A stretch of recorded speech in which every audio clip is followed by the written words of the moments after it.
I am happy to join with you today in what will go down in history as the greatest demonstration for freedom in the history of our nation. 50 years ago, a great American in whose symbolic shadow we stand today signed the Emancipation Proclamation. This momentous decree came as a great beacon light of hope to millions of Negro slaves who had been seared in the flames of withering injustice. It came as a joyous daybreak to end the long night of their captivity. But 100 years later, the Negro still is not free. 100 years later, the life of the Negro is still sadly crippled by the manacles of segregation and the chains of discrimination. 100 years later, the Negro lives on a lonely island of poverty in the midst of a vast ocean of material prosperity. 100 years later, the Negro is still languished in the corners of American society and finds himself in exile in his own land. So we have come here today to dramatize a shameful condition. In a sense, we have come to our nation's capital to cash a check. When the architects of our republic wrote the magnificent words of the Constitution and the Declaration of Independence, they were signing a promissory note, a note to which every American was to fall heir.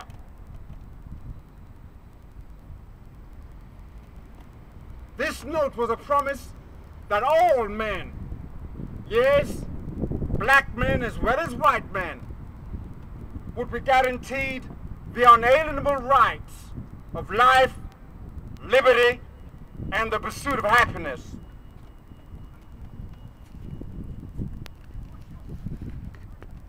It is obvious today that America has defaulted on this promissory note insofar as the citizens of color are concerned. Instead of honoring this sacred obligation, America has given the Negro people a bad check. A check which has come back marked insufficient funds. But we refuse to believe that the Bank of Justice is bankrupt. We refuse to believe that there are insufficient funds in the great vaults of opportunity of this nation. So we have come to cash this check, a check that will give us upon demand the riches of freedom and the security of justice. We have also come to this hallowed spot to remind America of the fierce urgency of now. This is no time to engage in the luxury of cooling off or to take the tranquilizing drug of gradualism. Now is the time to make real the promises of democracy. Now is the time to rise from the dark and desolate valley of segregation to the sunlit path of racial justice. Now is the time to lift our nation from the quicksands of racial injustice to the solid rock of brotherhood. Now is the time to make justice a reality for all of God's children. It will be fatal for the nation to overlook the urgency of the moment. This sweltering summer of the Negro's legitimate discontent will not pass until there is an invigorating autumn of freedom and equality. 1963 is not an end, but a beginning. Those who hope that the Negro needed to blow off steam and will now be content will have a rude awakening if the nation returns to business as usual. There will be neither rest nor tranquility in America until the Negro is granted his citizenship rights. The whirlwinds of revolt will continue to shake the foundations of our nation until the bright day of justice emerges. But there is something I must say to my people who stand on the warm threshold which leads into the palace of justice. In the process of gaining our rightful place, we must not be guilty of wrongful deeds. Let us not seek to satisfy our thirst for freedom by drinking from the cup of bitterness and hatred. We must forever conduct our struggle on the high plane of dignity and discipline. We must not allow our creative protest to degenerate into physical violence. Again and again, we must rise to the majestic heights of meeting physical force with soul force. The marvelous new militancy which has engulfed the Negro community must not lead us to a distrust of all white people. For many of our white brothers, as evidenced by their presence here today, have come to realize that their destiny is tied up with our destiny. And they have come to realize that their freedom is inextricably bound to our freedom. We cannot walk alone. And as we walk, we must make the pledge that we shall always walk ahead. We cannot turn back. There are those who are asking the devotees of civil rights, when will you be satisfied? We can never be satisfied as long as the Negro is the victim of unspeakable horrors of police brutality. We can never be satisfied as long as our bodies, heavy with the fatigue of travel, cannot gain lodging in the motels of the highways and the hotels of the cities. We cannot be satisfied as long as the Negro's basic mobility is from a smaller ghetto to a larger one. We can never be satisfied as long as our children are stripped of their selfhood and robbed of their dignity by a sign stating, "For whites only." We cannot be satisfied as long as a Negro in Mississippi cannot vote and a Negro in New York believes he has nothing for which to vote. No, no, we are not satisfied, and we will not be satisfied until justice rolls down like waters and righteousness like a mighty stream. I am not unmindful that some of you have come here out of great trials and tribulations. Some of you have come fresh from narrow jail cells. And some of you have come from areas where your quest for freedom left you battered by the storms of persecution and staggered by the winds of police brutality. You have been the veterans of creative suffering. Continue to work with the faith that unearned suffering is redemptive. Go back to Mississippi.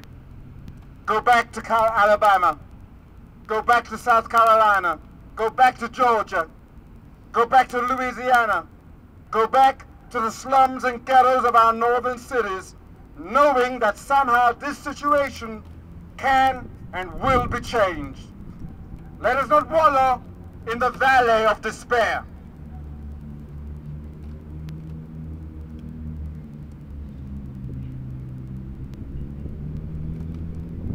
I say to you today, my friends, so even though we face the difficulties of today and tomorrow, I still have a dream.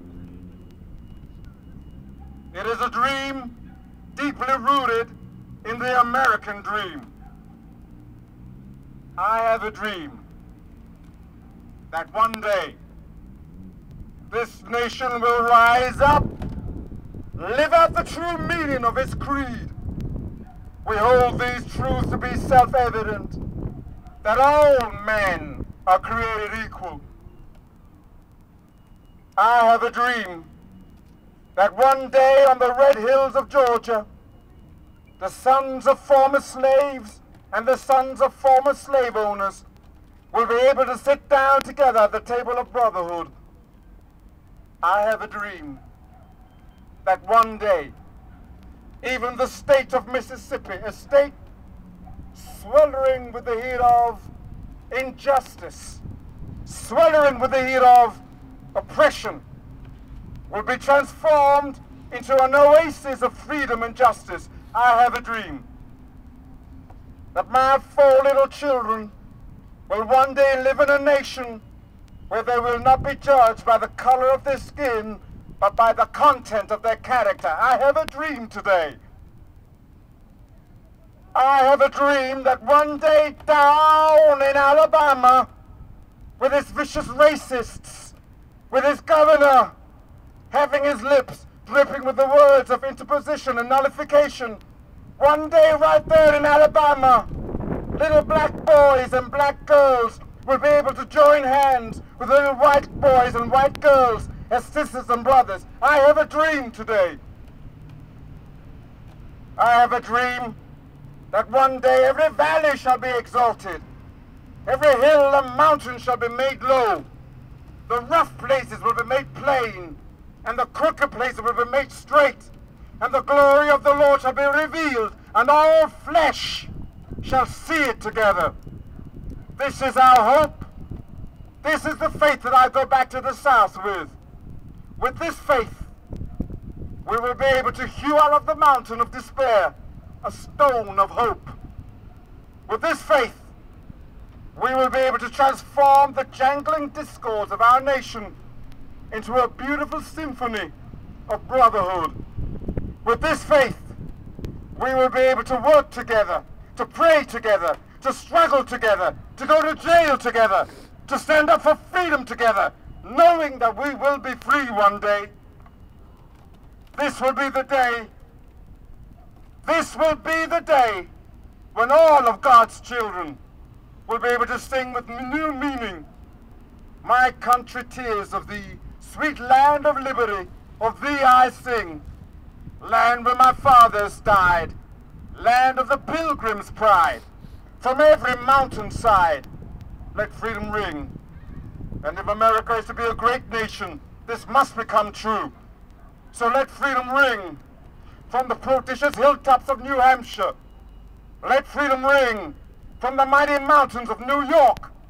Let freedom ring from the heightening Alleghenies of Pennsylvania. Let freedom ring from the snow-capped Rockies of Colorado. Let freedom ring from the curvaceous slopes of California. But not only that, let freedom ring from Stone Mountain of Georgia. Let freedom ring from Lookout Mountain of Tennessee. Let freedom ring from every hill and molehill of Mississippi, from every mountainside. Let freedom ring. And when this happens, and when we allow freedom ring, when we let it ring from every village and every hamlet, from every state and every city, we will be able to speed up that day when all of God's children, black men and white men, Jews and Gentiles, Protestants and Catholics, will be able to join hands and sing in the words of the old Negro spiritual, Free at last! Free at last! Thank God Almighty, we are free at last!